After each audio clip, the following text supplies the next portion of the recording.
부르도록 하겠습니다.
않는다는 것이 아니라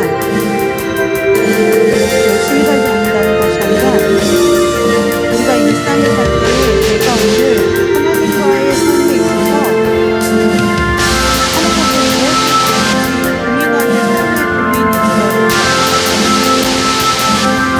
저와 여러분의 오늘 이 예배 가운데 성령께서 저와 여러분을 흔들어 깨워주셔서 마지막 때를 내가 어떻게 준비하게 살아야 할지 지혜로 또 깨닫는 은혜로 하나님께서 저와 여러분의 예배 가운데 보내주시는 시간 되시기를 주님의 이름으로 축복합니다. 다같이 사도신경으로 하나님 앞에 신앙 고백 드리도록 하겠습니다. 전능하사 천지를 만드신 하나님 아버지를 내가 믿사오며 그 외아들 우리 주 예수 그리스도를 믿사오니 이는 성령으로 잉태하사 동정녀 마리아에게 나시고 빌라도에게 고난을 받으사 십자가에 못 박혀 죽으시고 장사한 지 사흘 만에 죽은 자 가운데서 다시 살아나시며 하늘에 오르사 전능하신 하나님 우편에 앉아 계시다가 저리로서 산자와 죽은 자를 심판하러 오시리라. 성령을 믿사오며 거룩한 공예와 성도가 서로 교통하는 것과 죄를 사하여 주시는 것과 몸이 다시 사는 것과 영원히 사는 것을 믿사옵나이다. 아멘. 찬송 하나 드리고 말씀 드리겠습니다.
신약성경 398페이지입니다.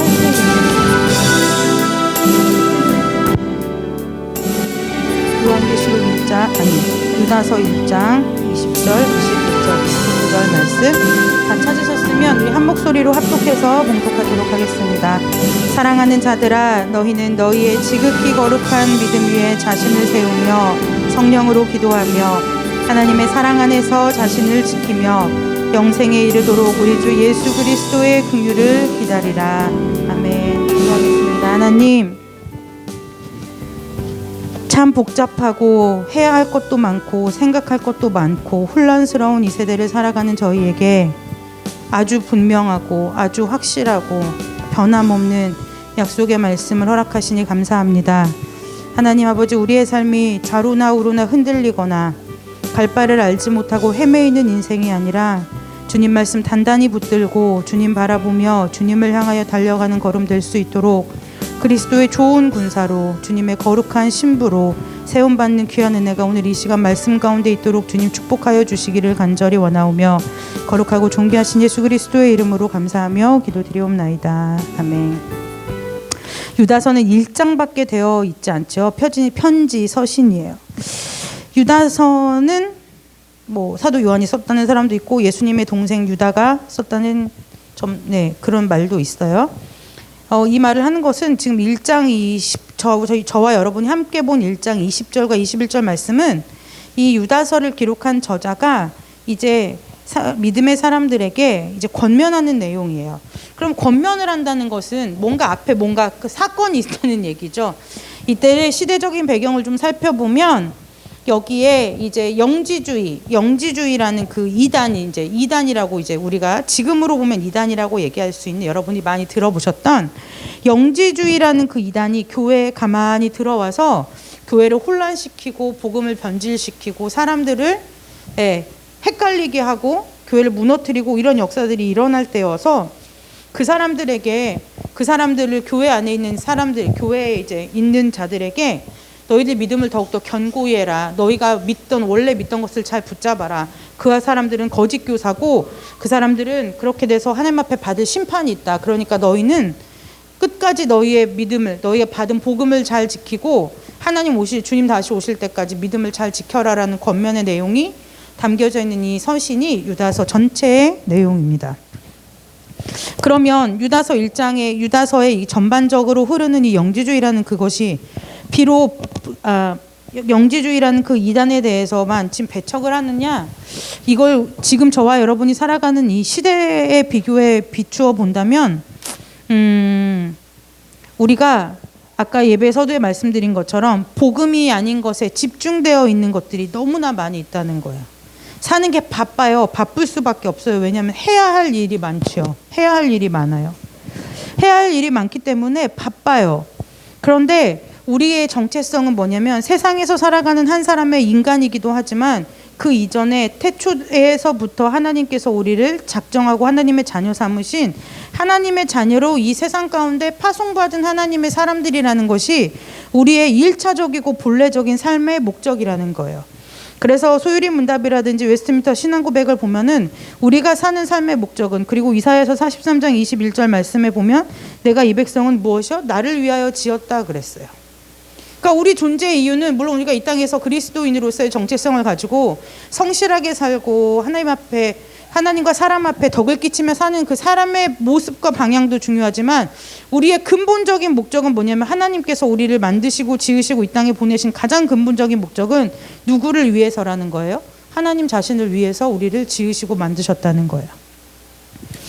그래서 저와 여러분이 하루하루의 삶을 살아갈 때에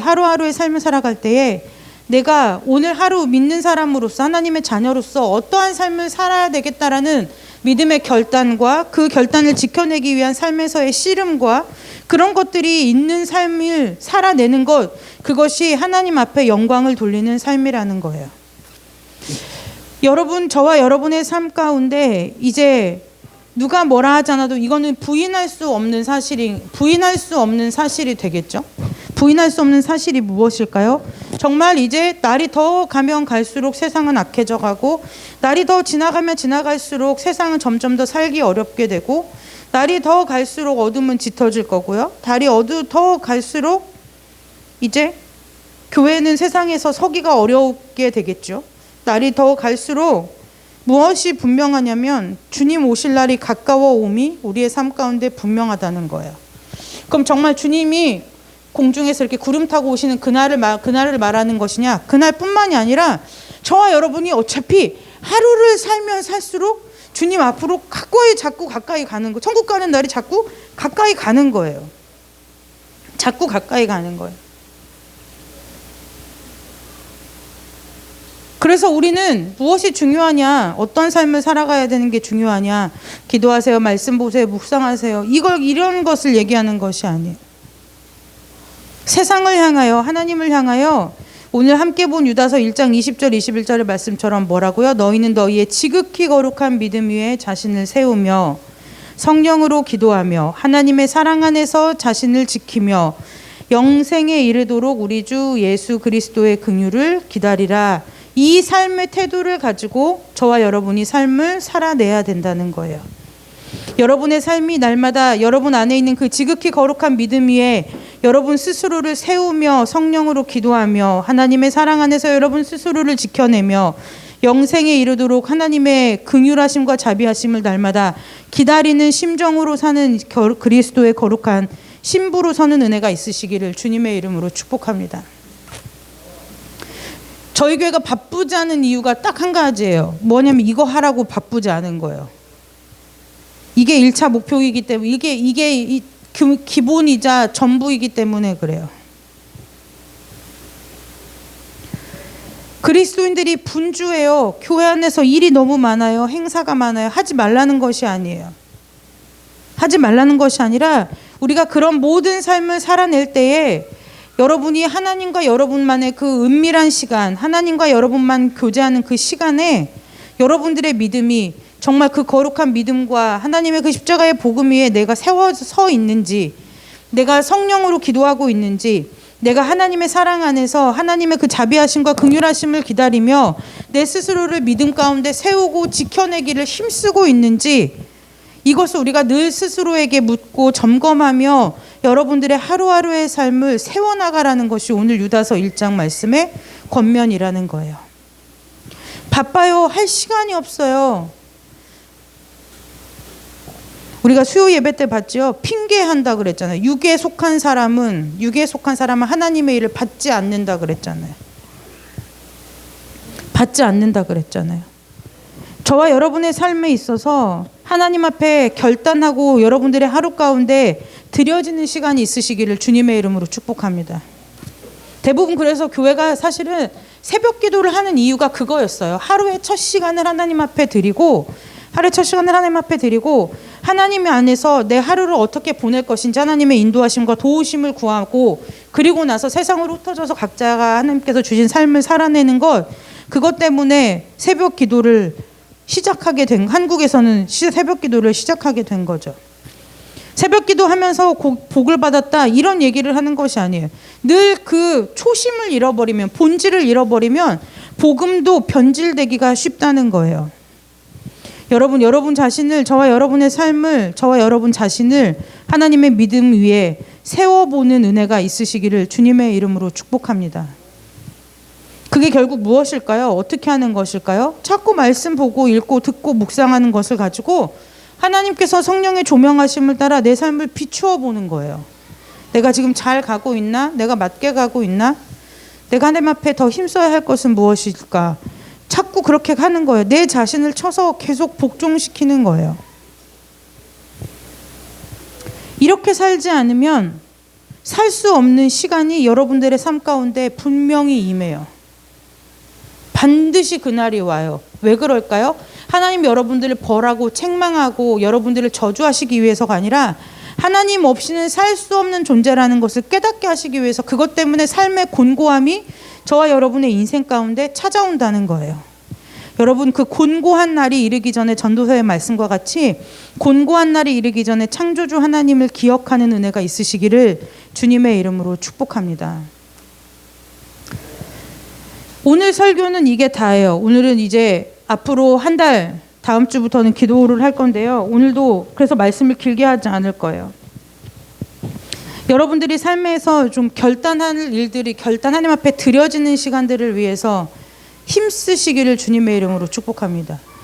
그것이 여러분들의 그 경건에 이르는 훈련은 금생과 내생의 유익이라 그랬어요. 그래서 여러분들이 경건에 이르는 훈련을 하는 자들로 하나님의 군대로 서셔서 세상 가운데서 하나님의 것과 세상의 것을 분별할 줄 아는 지혜를 가지고 세상을 따라서 살아가는 삶이 아니라 하나님의 편에 서서 하나님의 나라를 확장시키고 세우는 일에 쓰임받는 여러분들이 되시기를 주님의 이름으로 축복합니다. 우리 삶의 목적은 결국은 그거예요.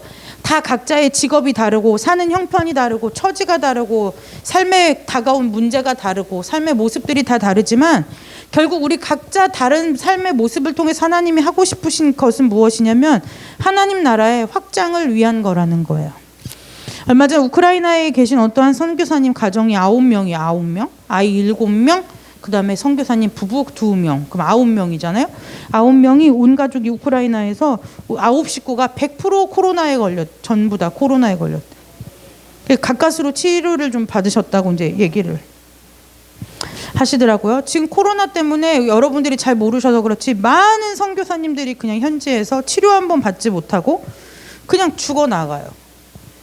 그나마 정말 여러분 교회 안에서도 얼마나 안타까운지 그래도 좋은 교회, 부자 교회에서 파송받은 선교사님들은 그래도 막 에어 앰뷸런스 이런 거에 막 타가지고 실려와가지고 막 치료도 받고 이러는데 오히려 하나님의 일을 하는 분들은 또 그런 분들보다야 또 어려운 분들이 더 많잖아요. 그럼 그런 분들은 그 땅에 머물러 있다가 그냥 돌아가시는 분들이 많아요. 왜 계속 이 얘기를 하느냐면요, 여러분 하나님께서 자꾸 믿는 자들의 죽음을 우리 가운데 보게 하시는 것은 무엇이냐면 하나님 내가 올 때가 가까이 왔다라는 걸 자꾸 우리 가운데 사인으로 알려주시는 거예요. 이해할 수 없는 죽음이 내 앞에 있을 때, 내 주변에 다가올 때, 제 수요 예배 때도 그 연주자, 피아니스트 그분을 얘기했잖아요. 그런 삶의 이유 앞에서 하나님 자꾸 그런 사람들의 삶을 왜 보게 하시느냐면 자꾸 무엇하기 위해서요? 깨우는 거예요. 잠자는 저와 여러분을 깨우는 거예요. 그럴 때가 아니야. 너희가 내일 죽을지 오늘 죽을지 모레 죽을지 그 목숨줄이 하나님 손에 내 손에 있는 그 너희들이 그렇게 살면 안 된다고 하나님께서 자꾸 깨우시는 하나님의 음성이라는 거예요.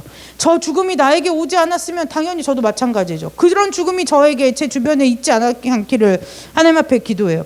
그런 일들이 내 삶 가운데 일어나면 난 견딜 수 없을 것 같기 때문에 하나님 앞에 기도해요.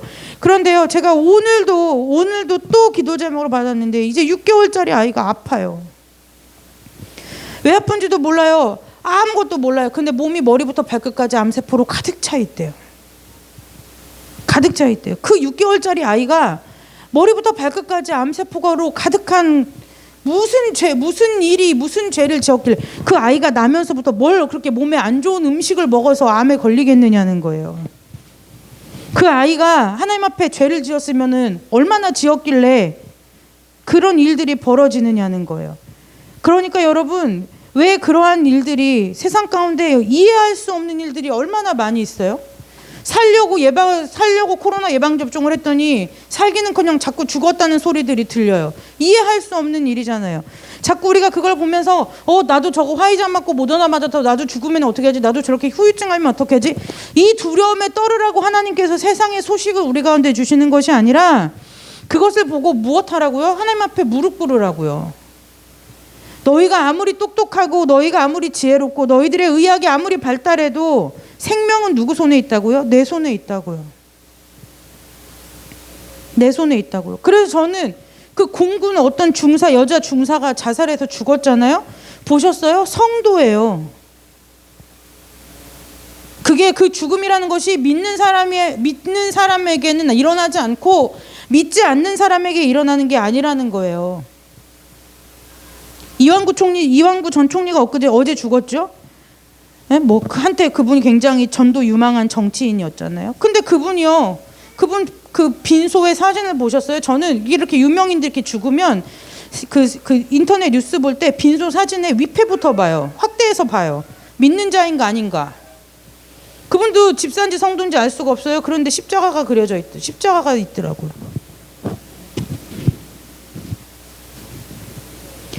저와 여러분의 앞으로 펼쳐진 자손들은 말할 것도 없어요. 저와 여러분이 살아가야 될 남은 이 땅에서의 삶에도 얼마든지 그래, 그 하나님이 그걸 통해서 하나님 자신을 계속 계시하시는 거예요. 계속 계시하시는 거예요. 너희들이 넘지 못할 선이 있어. 너희들이 하지 못할 일이 있어. 너희들이 감히 넘보지 못할 일이 있어. 그것은 누가 하는 거냐면 너희들이 아무리 노력하고 지혜로 지식으로 해결하는 것이 아니라 내가 하는 거야. 주권은 내게 있어. 이것을 하나님이 자꾸 보여주시는 거라는 거예요. 세상의 풍조를 보고 시대를 보고도 하나님의 때를 분별하지 못하면 그게 육에 속한 사람이라고 제가 수요 예배 때 말씀드렸잖아요. 제가 그래서 수요 예배 때 여러분에게 말씀을 읽을 때 말씀의 단어들이 말씀의 그 하나님의 기록된 말씀이 여러분들의 심령 가운데 부딪히는 은혜가 있어야 된다고 했잖아요. 두렵잖아요. 우리는 계속 핑계였단 말이에요. 하나님 바빠서 그래요. 내가 할 수가 없어서 그래요. 힘이 들어서 그래요. 육신이 연약해서 그래요. 그런데 고린도전서는 그냥 딱 한마디로 말한다니까요. 너희들이 받기 싫어해서 그런 거야. 근데요, 그 말이 여러분의 경우에는 어떤지 모르겠지만 저의 경우는 맞는 말이더라는 거예요. 아이를 낳고 기도할 수가 없으니까 하나님 나는 왜 기도할 시간도 안 줘요? 나는 왜 맨날 육아해? 하나님 찌들려서 나 언제 한번 옛날에 나 혼자였을 때처럼 기도할 수 있어요? 하나님 나 그렇게 기도 하루만 하면 소원이 없겠어요? 라고 맨날 기도하면 투덜거렸어요. 근데 정말 그렇게 제가 마음에 시원할 만큼 기도할 수가 없어 숨통이 조여오니까요. 이제 어떻게 돼요? 살려고 제가 찾아가더라고요. 기도 자리를 찾아가더라고요. 그래서 어떻게 해요? 새벽에 아침에 일찍 소율이 학교 나갈 때 같이 나와서 아니면 그 전보다 소율이 학교 가는 시간보다 조금 더 일찍 나와서 성전에 와서 기도하고 아침에 새벽에 또 일어나서 기도하고 기도하다가 소율이 이제 챙겨서 학교 보내고 성전에 와서 기도하고 대충 시간을 따다 보니까 하루에 한 5-6시간 기도하는 것 같아요. 여러분에게 5-6시간 기도하라는 것이 아니라 제가 짬을 냈더니 기도하려고 하고 하나님 기도하려고 시간을 내어 봤더니 그렇게 되더라는 거예요. 그래서 제가 말씀이 진리가 맞구나. 내가 틀린 거구나. 내가 핑계했던 거구나. 내가 하기 싫었던 거구나. 피곤함을 가장해서 해야 할 일이 바쁘다는 일로 핑계로 내가 그 일을 하나님의 일을 게을리했구나라는 것을 깨닫게 되었다는 거예요. 기도하려고 하니까요. 기도할 시간이 생겨요. 내가 기도해야 되겠다라고 마음 먹으니까요. 기도하려고 마음 먹으니까요. 샤워할 때도 기도가 나와요. 화장실에 있을 때도 기도가 돼요. 자기 전에도 기도가 되고요. 예전에는 담유리가 좀 일찍 자면 저도 하루에 이제 뭐 밀렸던 그 뉴스도 좀 듣고 기독교 방송도 좀 보고 했던 시간에 담유리가 8시에 자고 9시에 자면 그때 전 불 다 꺼버리는 거예요. 그때 기도하려고요. 그러니까 담유리가 일찍 자면 그때는 더 많이 기도하게 되는 거죠. 저희 시골 어머님이요. 항상 저희 내려갈 때마다 그 말씀을 이제 기도하지 않으면 살 수 없는 시대가 온다. 내가 30년 전에 성전에서 철야하며 기도할 때 하나님이 나에게 그런 마음을 주시더라. 근데 그때가 그때가 지금인가 봐. 그러는 거. 그때가 지금 교회가요. 여러분들이 통계를 아직 못 보셔도 그렇죠. 코로나 시대를 지나가면서 교인들이요. 교회마다 얼마나 우수수 다 떨어져 나갔는지 몰라요. 그래서 교회가 그거를 어떻게 막 복구해야 되느냐. 복구해야 될 문제가 아니고 그걸 보고 우리가 정신을 바짝 차려야 되는 거예요. 여러분, 나무의 가지의 가지가 튼튼하면 열매가 떨어지나요? 비바람이 불어도 안 떨어져요. 건강한 건 안 떨어져요. 열매가 연약하거나 흐질하거나 어떻게 뭔가 아무튼 부실한 구석이 있으니까 그 바람을 못 견디고 떨어져 나가는 거예요.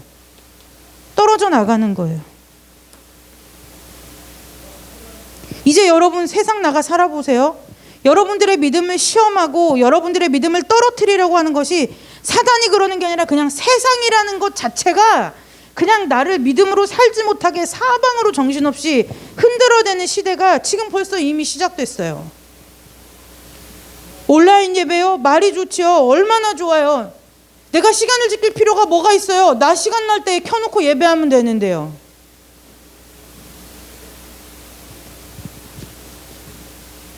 그렇지 않아요? 목사님하고 지금도 늘 기도하는 게 그거예요. 이 온라인 예배를 언제까지 드려야 되느냐. 물론 우리는 박정숙 권사님이 멀리 계룡에 계시기 때문에 이걸 하고 있는 거지. 이걸 하고 있지만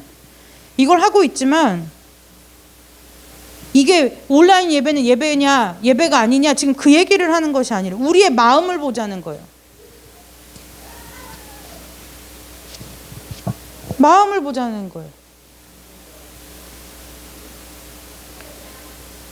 예배를 드릴 때 그래도 교회라도 오려면 옷이라도 좀 갈아입고 좀 이러고 서둘러서 오는데, 집에서 가정 예배 드리고 할 때 우리가 차려입고 잘하고 예배를 드리던가요? 단정하게 경건하게요? 어려워요, 여러분. 그게 쉽지 않아요. 보통 정신력을 가지고는 되는 일이 아니라는 거예요. 그것뿐만인가요? 이 코로나로 인해서 성도들의 교제가 다 흩어졌죠. 모이지를 못하잖아요. 여러분 이제 모여보세요. 모일 수가, 이제 왜냐면 성도들이 각자 신앙생활하는 게 익숙하기 때문에 이제 모여서 뭘 한다는 것 자체가 굉장히 힘든 일이 되어버렸어요. 왜 자꾸 왜 교회 공동체의 흐름이 이렇게 흘러가고 왜 자꾸 세상의 흐름이 이렇게 흔들려가느냐는 거예요. 여러분 이 코로나 시대를 지나면서 여러분들의 믿음이, 신앙이 흔들리는 것을 이미 경험하셨을 거예요. 이미 경험하셨을 거예요.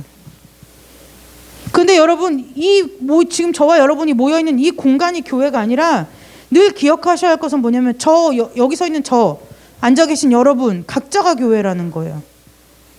그래서 제가 여러분들에게 늘 물어보는 거예요. 여러분의 교회는 안녕하시냐고요.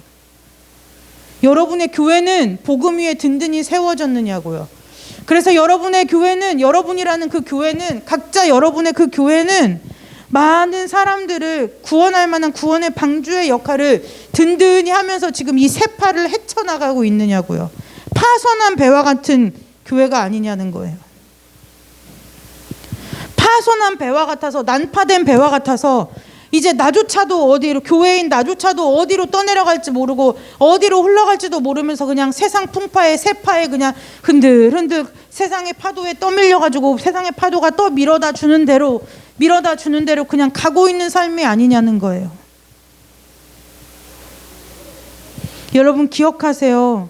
이 교회, 이 공동체, 이 건물이 없이 흩어져도 여러분들이 교회예요. 여러분들이 교회예요. 여러분 안에, 여러분이라는 그 교회가 하나님의 그 지극히 거룩한 믿음 위에 세워져 있는지, 하나님의 십자가의 복음 위에 든든히 세워져 있는지, 그 여러분이라는 교회가 성령으로 충만해서 많은 사람들을 살리고 먹일 만한 교회로 서 있는지 여러분 스스로가 점검해야 된다는 거예요.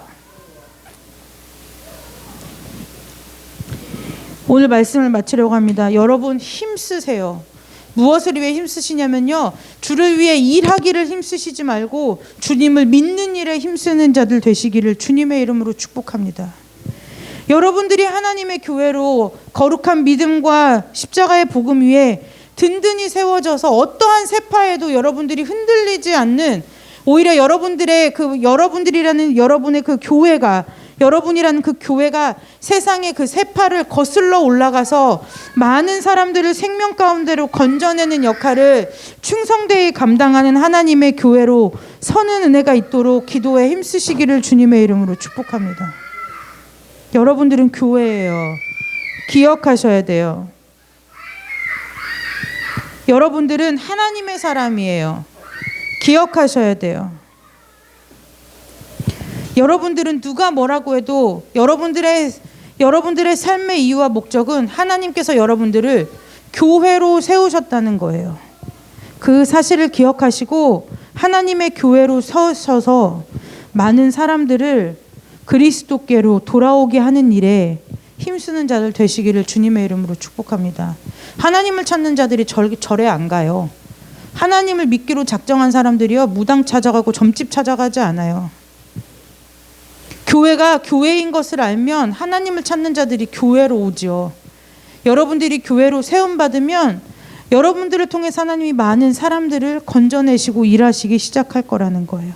여러분, 그래서 여러분이 바쁜 것, 힘든 것, 수고하는 것, 모르는 것이 아니라 여러분들의 하루의 시간 가운데 시간을 내셔야 되는 거예요. 남는 시간에 하는 것이 아니라 하나님 앞에는 시간을 떼어 드리는 거예요. 시간을 떼어 드리셔서 하나님의 거룩하고 하나님의 존귀한 군대로 서시는 은혜가 있으시기를 주님의 이름으로 축복합니다. 그래서 그렇게 해서 많은 여러분들을 통해서 하실 하나님의 일들이 아름답게 열매 맺히는 것을 보는 은혜가 있으시기를 주님의 이름으로 축복합니다. 기도하도록 하겠습니다. 하나님,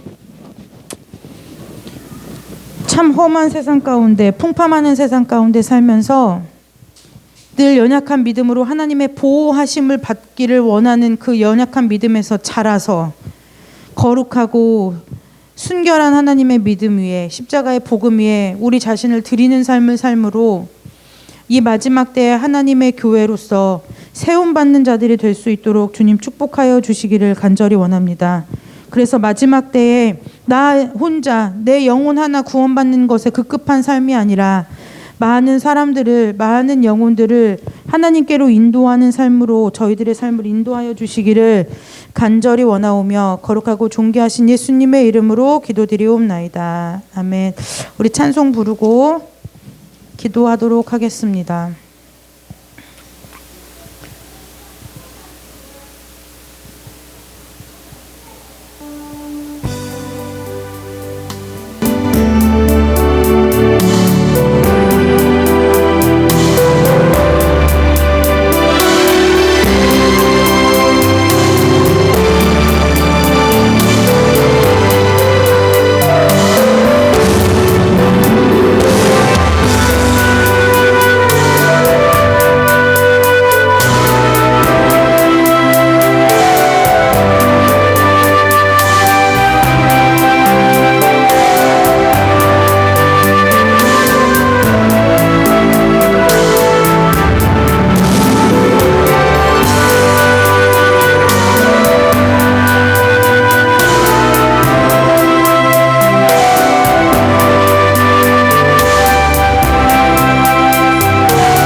신앙에서 신부로서 단장한다 하는 것은 무엇을 말하느냐면요, 믿음의 단돌이 채비를 하시는 거예요. 어떠한 차이일까요?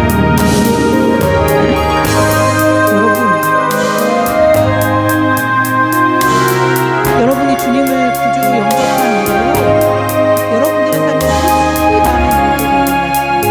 그 일들을 우리가 다 왜 일어났는지, 무엇 때문에 일어났는지 우리가 다 알 수 없어요. 수요예배 때는 일의 시간을 하나님께서 사람에게 가르쳐주셨어요. 몰라요. 근데 여러분들의 삶에 있어서 이제 끔찍한 사건들로 그것 때문에 하나님 앞에 씨름하는 시간이 누구에게는 없어요. 그것에 대해서 하나님 앞에 각오하는 삶이, 하나님의 뜻을 알고 가는 삶이 믿음의 채비를 차리고 있는 시간으로서 단장하는 삶이에요. 내가 내 삶에 왜 이런 일이 일어나지? 힘들어 죽겠어요. 아파요. 나를 건져주세요. 건진받고 땡 하는 삶이 아니라 하나님의 그 크신 성, 하나님의 뜻을 알리라고 하니까 하나님이 우리에게 우리 가정에 나에게 왜 이러한 시련과 압력과 문제를 주셨냐면 그 뜻을 알 수도 있어요.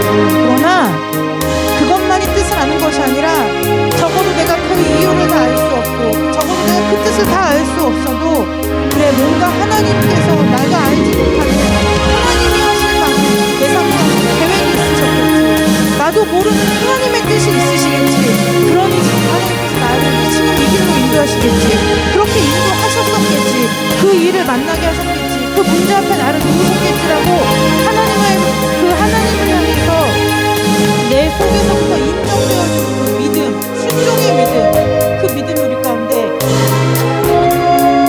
경험되어져야 된다. 그게 믿음의 하나님의 거룩한 신부로 단장되는 거예요.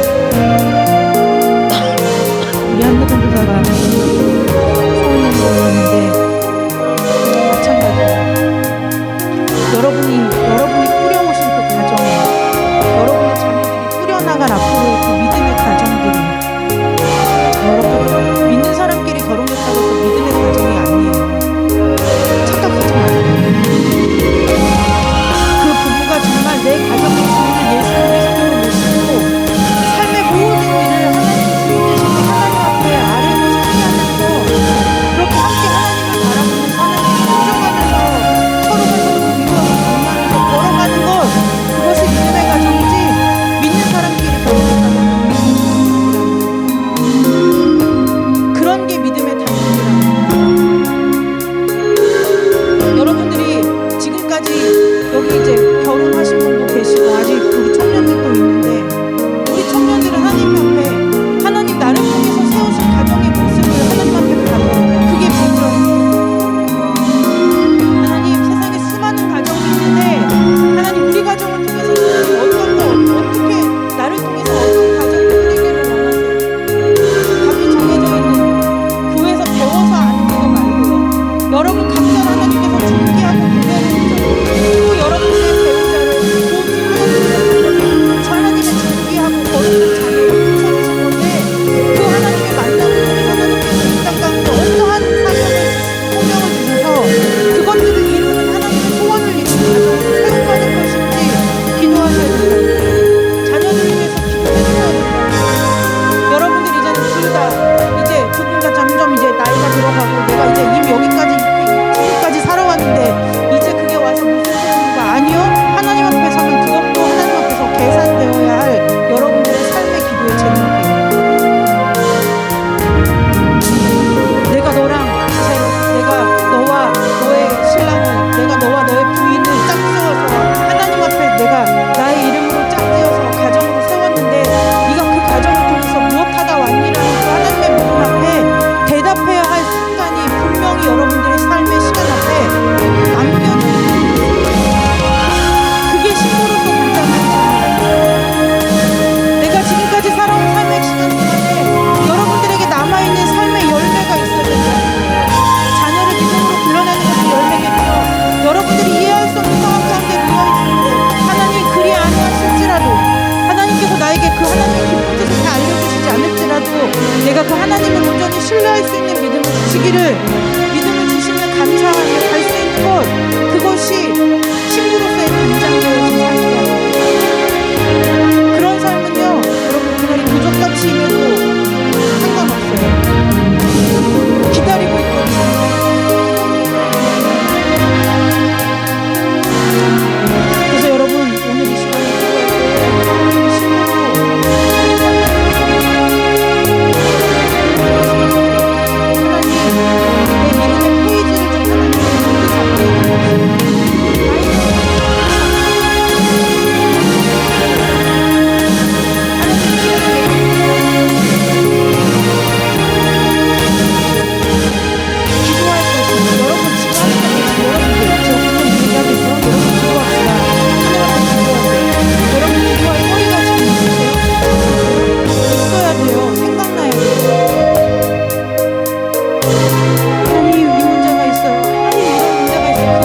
없어서 이제 여러분 조금 더 시간이 지나면요 줄도 뺏고 다 끊어지는 시대가 와요. 썩은 동아줄과 같은 시대가 와요.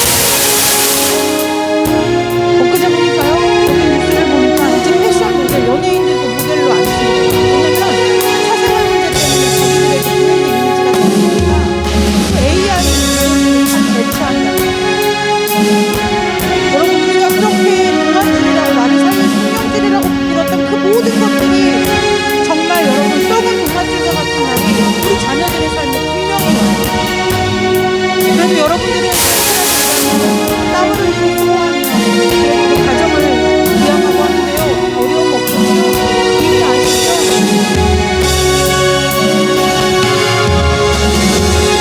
문재인 정부 들어서면서 아파트값 10억이라고 이 10억이라는 돈은요 정말 일반 직장인들이 평생을 벌어도 그럼 그 대통령의 잘못이냐 세상 사람들의 대통령의 잘못이라고 얘기하겠죠.